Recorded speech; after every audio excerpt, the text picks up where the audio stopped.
Now, let's talk about the House Democrats for a moment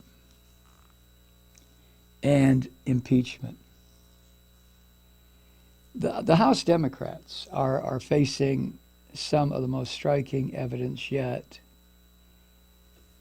from the Mueller investigation that Trump violated the law. Now, remember what we impeached Clinton for. Seriously, what we impeached him for was lying. Was he lying about an issue of foreign policy? No. Was he lying about his investments in a company? No. What was he lying about? He was lying about a private liaison he had with an adult woman. I know the word intern. Oh, an intern. You mean she was 13? No. She was like 22 or 23. I'm not justifying his romp with Monica Lewinsky. But let's just, I wish I had the tapes, and maybe we do someplace, not that we would use them, but the tapes of the entire investigative process that was leveled against Trump. Not so much the impeachment, the indictment, but when it went to the Senate for conviction. And what some of these disgusting, hypocritical Christian right-wingers, especially the Catholics, the way they ranted and raved about the Constitution is on fire, the Republic is about to fall, Clinton has committed the most egregious crime since Pearl Harbor. I mean, it was fucking unreal. I was working in Chicago at the time, and I couldn't believe what I was hearing. But it went on and on and on. And finally they took the vote. And of course he was, the people who wanted to remove him were denied the removal. He was found not guilty in a sense. That's what the verdict was in the Senate. And then immediately, and all during that, Clinton's approval rating remained in the middle to high 60s. He could have won a third term. And I think this is what Nancy Pelosi has worried about. I mean, the crimes and misdemeanors that Trump has committed, the assaults on the Constitution, the assaults on just about every fucking thing that's worth anything in this country by Trump, are innumerable. And Pelosi knows that. And you know it.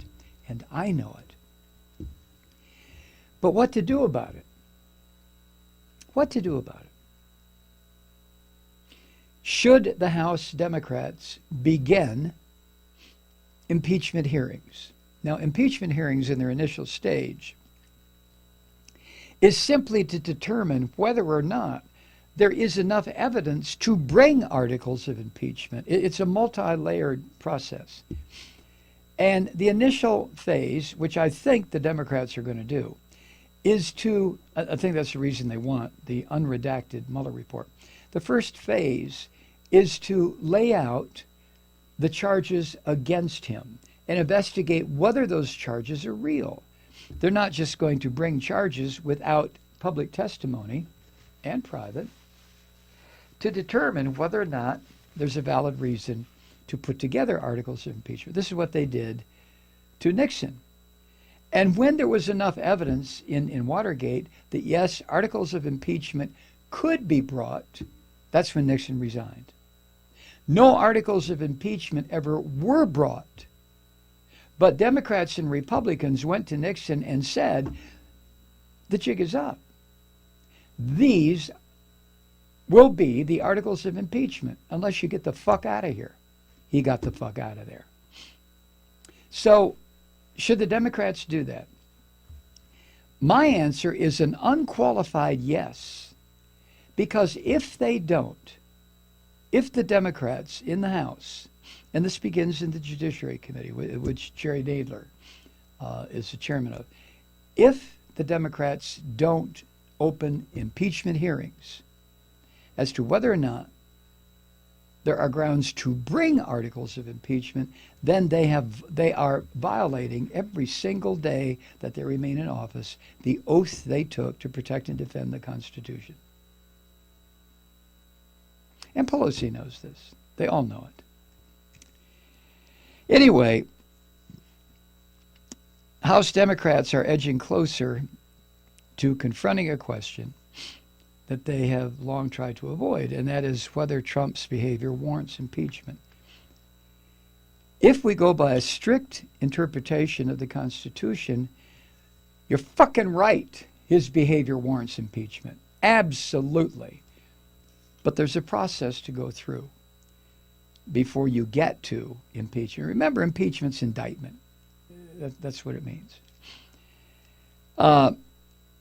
Now, that the Mueller report found, if you remember, quote, insufficient evidence, end quote, to conclude that Trump conspired in Russia's interference in the election. And the report cited legal and factual constraints preventing Mueller from charging Trump with obstruction of justice. However, the special counsel's report also presented months of damning presidential behavior that Democrats said left it up to Congress to review. And that's what Mueller did. You've heard this phrase before. Mueller handed them a roadmap, handed a roadmap to the Democrats in the House. This is what I discovered. Because of the restrictions on my function as a special counsel, this is the most I could deliver. But here's the roadmap to removing this fucker from office, if you choose to follow it.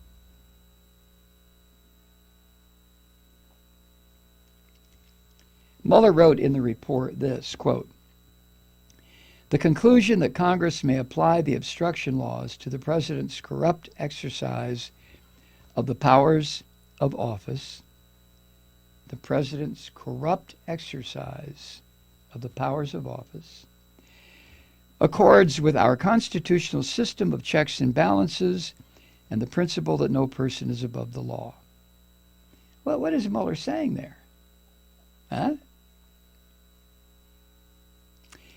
The conclusion of his report that Congress may apply the laws to Trump's corrupt, filthy behavior, but it's up to Congress.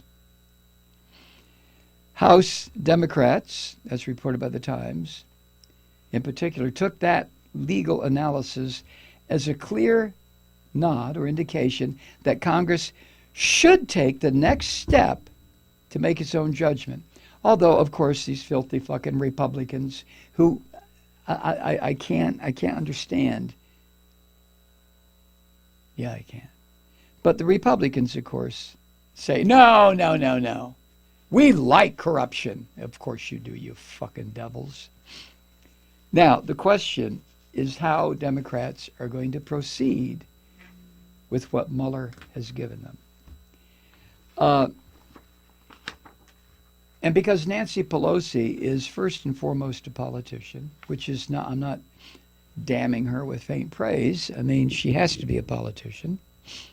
But because she's that first and foremost, she and her lieutenants are very aware of the risks of initiating an impeachment inquiry, which is what it's called. It's not impeachment hearings, it's an inquiry. Are there grounds to bring articles of impeachment? Pelosi and her group are intent on not repeating what they view as the mistakes made by Republicans who took that partisan impeachment of Bill Clinton in the late 1990s and failed to get him removed from office by the Senate. Both parties at the time, both the Democrats and the Republicans, believed that effort to remove him from office by the Republicans bolstered Clinton's national standing and hurt Republicans at the polls, which it did. Now, the next president happened to be a Republican, but the Congress, excuse me, took a serious hit. Now, in this case, with Trump, even if the House did muster the votes to impeach Trump, 20 Republicans in the Senate would have to join all the Democrats to actually remove this criminal bastard from office. 20 Republicans. Are there 20 Republicans in the Senate who have respect for the Constitution, decency, respect for law, to the extent that they would do what they said they would do in their oath? My answer, fuck no. No, of course not. These are Republicans, and they're Christians. There is nothing more corrupt or corruptible in public office than a Christian Republican. I don't care if it's down on the fucking county commission level or up on the Senate of the United States level. You show me a Christian conservative Republican, I will show you somebody who can be bought and sold like a goddamn pack of hamburger meat. That's just their nature. So Pelosi and her lieutenants, look at those numbers. They have to have 20 Republicans who will agree to convict this son of a bitch. So if you look at those numbers, and Trump's re-election campaign, and his solid support within his party, because it's the party of Christian criminals, Pelosi has repeatedly tried to throw cold water on the idea of impeachment. Her argument, and it's not a wrong argument, her argument is it's better to beat Trump on the merits in 2020. Just let this fucker continue in office and then defeat him at the polls in 2020, which I'm not sharp enough to figure out if that could happen, because of the ability of the Christian Republicans to fuck everything. Look what happened in Florida with Gore and Bush. Look what happened in Ohio with Bush and Kerry. I mean, I trust Republican Christian members of Congress as far as I can rip my fucking arm off and throw it across the room. In other words, zero. So that's a gamble to defeat Trump in 2020. But that's what Pelosi says should happen, rather than risk a failed impeachment that energizes his core supporters. Thugs, liars, Christian fuck-ups, every single one of them. Representative Steny Hoyer of Maryland, who's the number 2 House Democrat, agreed with all of this yesterday. Hoyer told CNN, quote, "Based on what we have seen to date, going forward on impeachment is not worthwhile at this point. Very frankly, there's an election in 18 months, and the American people will make a judgment." Now, what I think should happen, not that my opinion is worth anything in the big scheme of things, but what I think should happen is kind of a halfway there idea, and that is, and I think it's what Jerry Nadler and some of the Democrats are doing right now. They want the redacted, they've subpoenaed an unredacted copy of the Mueller report. They're going to have Mueller come in. I think what they should do is lay out evidence after evidence after evidence that this lying criminal fuck and his filthy pig of an attorney general, his Roy Cohn, what they have done, and how they are applauding each other, clapping each other on the back, saying we pulled it off. Bring all of this out. Yeah, maybe we should let the American people decide in 2020. But up until that point, what I think should happen is that hearings should be conducted every fucking day by the Democrats in the House Judiciary Committee, providing them with enough information that they can keep in reserve that the son of a bitch is a criminal, that he did rise to the level of impeachment, and then just hold on to it. hoping that the Senate will shift and the Democrats will retain control of the House. And then after January 20th, whatever, of 2021, then, if he's reelected, remove the fucker and put him in prison. Because he'll no longer be protected by a Constitution he pisses on. That's my idea. Hi, Truth Seekers. Mike Malloy here. As you know, we've switched formats and are now broadcast exclusively on the Progressive Voices Network. So that means you get fewer program interruptions, no corporate commercials, and lots of profanity. But our format change also means some of our radio listeners no longer hear the program. It's been a while since I mentioned our podcasts, so you may have forgotten that there is a way to listen to this program anytime you need a good dose of screaming. Visit MikeMalloy.com and subscribe to our podcasts.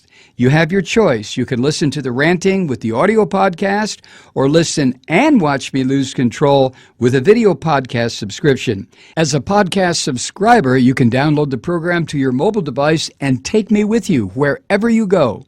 And if you have a friend who needs a dose of truth-seeking, you can give a gift subscription as well. That's MikeMalloy.com, and never miss a minute of the uncensored fun and frivolity.